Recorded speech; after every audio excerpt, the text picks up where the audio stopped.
Je crois qu'effectivement, quand on est dans ce principe d'élévation avec son enfant, naturellement, lorsqu'il est relié donc à son cœur et à ce qui lui fait du bien, ce qui le fait grandir, son bon sens intérieur va faire en sorte qu'il ne va pas être justement dans ces systèmes d'opposition, de rébellion, de marginalisation et de rejet des règles établies.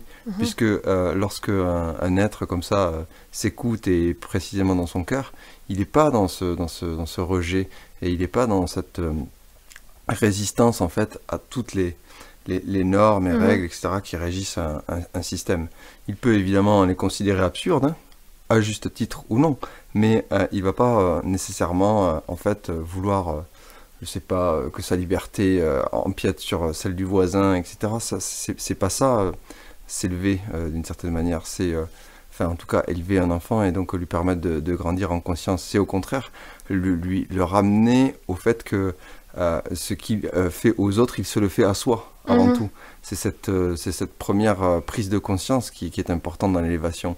Et donc, son bon sens intérieur ne va jamais faire en sorte que ces deux notions seraient contradictoires. Oui, en opposition. En opposition, quoi. Alors, dans l'éducation, telle qu'on perçoit ce terme, en fait, Oui.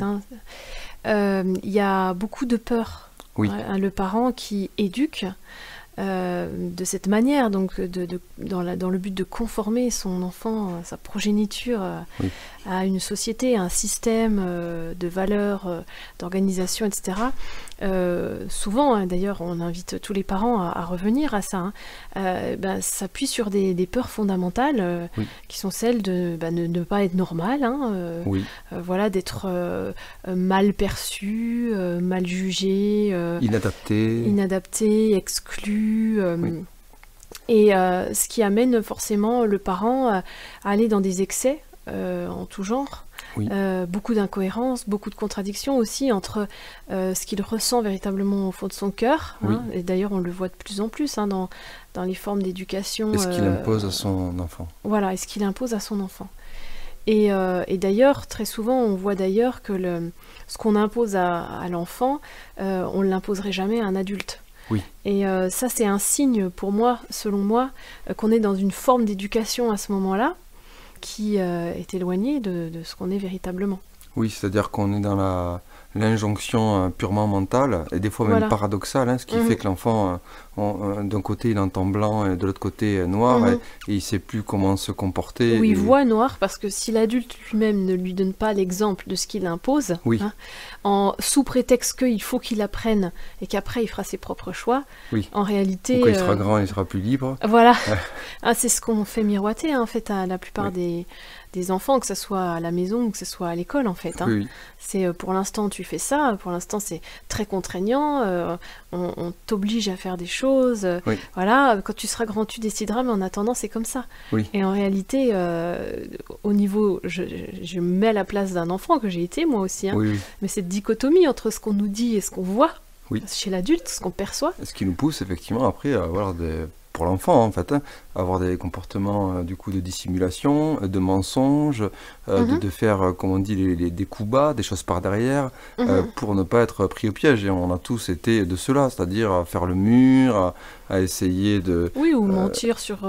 ou quand on fait une bêtise, ne pas vouloir le dire, ou accuser l'autre, ou dire c'est pas moi. Voilà. Hein, donc, et en fait, on se rend compte que ça éloigne beaucoup les enfants d'une prise de responsabilité. Oui, et puis il y a indirectement, il y a une forme de perversité insidieuse qui s'immisce dans le comportement de l'enfant, parce que lui, il va chercher effectivement à contourner la règle qui lui est imposée de manière arbitraire, comme ça, par le monde des adultes, que ce soit effectivement les parents, la famille au sens plus large, ou bien le modèle d'éducation à l'école, etc. Et d'ailleurs, on l'a bien vu que nous, en tant qu'adultes, on ne le supporterait pas, puisque lorsqu'on s'est retrouvés dans la période Covid, hein, j'en parle souvent, on a été pris pour des petits-enfants, tenus de rester à la maison, de remplir nos attestations, pour pouvoir aller au travail, pour pouvoir aller, etc. Et beaucoup d'entre nous n'ont pas supporté, en fait, d'être infantilisés. Hein. On a reproché d'ailleurs au gouvernement de nous avoir infantilisés. Mais à partir du moment où, sans fondement, en fait, sans que ce soit justifié ni justifiable, on a reçu ce qu'on fait tous les jours. Et donc, c'était une occasion, à ce moment-là, effectivement, cette période Covid, de s'apercevoir de nos incohérences dans le fait de donner des règles et de ne pas en être l'exemple, d'une certaine manière. Alors, ça ne veut pas dire qu'il faut être exemplaire sur tout et qu'il faudrait curer comme ça une posture à adopter d'adulte qui montrerait toujours le bon exemple, qui se comporterait bien, etc. Parce que si on est dans la contrainte, c'est-à-dire qu'on se contraint, qu'on se contrôle pour toujours bien apparaître aux yeux du monde, aux yeux de l'enfant, pour donner une espèce d'exemple qui serait formaté comme étant le meilleur, c'est une erreur, parce qu'on est évidemment tous différents. Comme on le sait, on a tous des cultures différentes. Est-ce que ce qui est adapté à un endroit du monde ne l'est plus à un autre endroit? Donc ça, c'est là où finalement on est...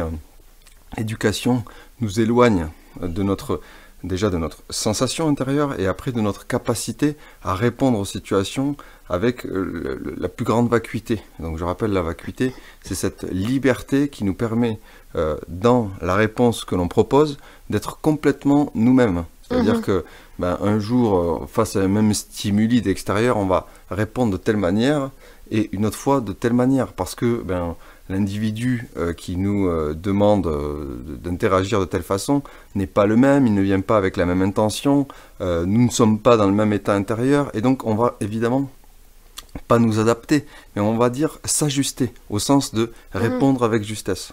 Oui, et la vacuité, c'est vraiment le fait de ne pas être conditionné par aucun schéma, en fait. Oui, c'est ce que tu veux dire. C'est ça, quand tu parles de vacuité. Schéma qui pourrait dire que non, on ne répond pas de cette façon parce que ça pourrait susciter de la culpabilité chez l'autre ou chez moi, etc. C'est se sentir libre de pouvoir, dans le respect évidemment, parce que comme on le sait, tout ce qu'on aurait tendance à faire à l'autre de manière négative, c'est-à-dire avec la volonté de nuire, nous sera un jour retourné. Donc l'élévation, c'est aussi ça, c'est prendre conscience que on n'est pas séparés les uns des autres.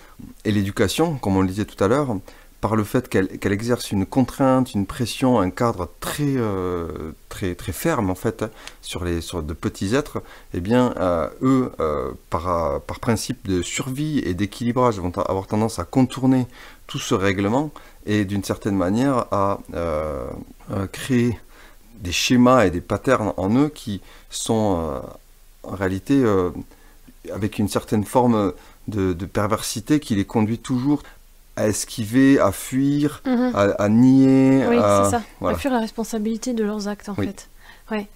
Alors, c'est vrai que l'idée, évidemment, c'est pas de permettre aux enfants de faire n'importe quoi, ni ce qu'ils veulent à tout moment, sans aucun cadre, en fait. Mais c'est vrai qu'on entend souvent les parents ou les enseignants, les accompagnants dire voilà, s'il a fait telle bêtise ou s'il ment, c'est qu'il cherche des limites. En réalité, comme tu le dis, je ne pense pas que ce soit une question de chercher les limites.